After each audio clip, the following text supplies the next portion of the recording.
महीने में एक बेलपत्र, 3 शमी पत्र, बहुत ध्यान दीजिएगा। कार्तिक के महीने में एक बेलपत्र, 3 शमी पत्र।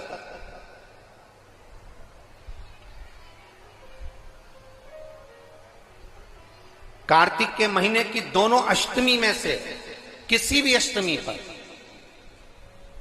चाहे उजाले की हो चाहे अंधेरे की, शुक्ल पक्षी की हो चाहे कृष्ण पक्ष की, एक बेलपत्र, 3 शमी पत्र। आप कभी दिल से, कभी मौका मिले हृदय से, दामोदर मास में, कार्तिक मास में अशोक सुंदरी वाली जगह का स्पर्श कर कर भगवान शंकर के शिवलिंग पर एक बार समर्पित कर कर देखना, और दूसरे वर्ष इंतजार करना कि तुमने कार्तिक महीने में अष्टमी के दिन बाबा को शमी पत्र और बेलपत्र दिया था, क्या बाबा ने तेरे घर में धन और वैभव दिया कि नहीं दिया? जो स्थिति में गाड़ी चल रही थी वो स्थिति की गाड़ी तेरी पार हुई कि ना हुई? कितने बेलपत्र? बोलो बोलो, जम के बोलो जरा। कितना शमी पत्र?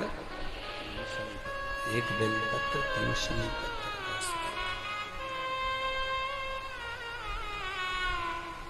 कभी स्मरण में लाइएगा।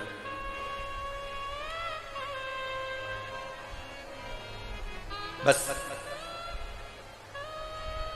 ये जो कार्तिक महीने में दामोदर मास में आप एक बेलपत्र, 3 शमी पत्र अष्टमी के दिन, चाहे शुक्ल पक्ष की हो चाहे कृष्ण पक्ष की हो, दोनों अष्टमी में से किसी भी अष्टमी को जब आप समर्पित करें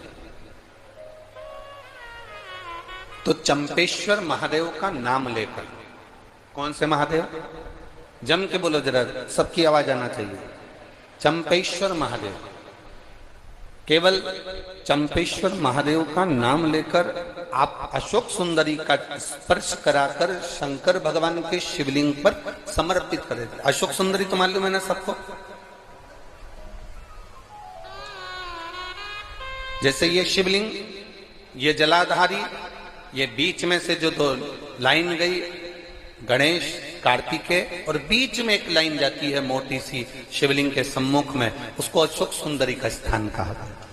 शंकर भगवान के ऊपर जो जल की जलाधारी लगती है, जिसमें से बूंद बूंद पानी गिरता है, वह भगवान शंकर की 5 बेटियां हैं जो ऊपर कलश के रूप में रखी रहती हैं, जिसमें से बूंद बूंद जल नीचे गिरता है।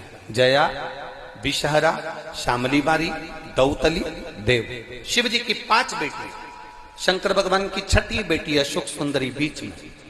जब आप बेलपत्र 1, शमी पत्र 3, चंपेश्वर महादेव का नाम लेकर अशोक सुंदरी का स्पर्श कराकर भगवान शंकर को जब आप समर्पित करेंगे इस कार्तिक महीने में, दामोदर मास में, अष्टमी तिथि के दिन, चाहे वो शुक्ल पक्ष की हो चाहे वो कृष्ण पक्ष की हो, अष्टमी तिथि को अगर समर्पित करते हैं तो आप वर्ष भर में इंतजार कर कर जरूर बताना कि तुम साल भर पहले जितना कमाते थे, वर्ष भर पहले तुम जो व्यापार व्यवसाय कर रहे थे, साल भर से जो नौकरी के लिए प्रयास कर रहे थे, उसमें सफलता आपको अगले वर्ष की दामोदर मास आने से पहले मिली कि नहीं मिली, वो स्मरण आपके भीतर होना चाहिए।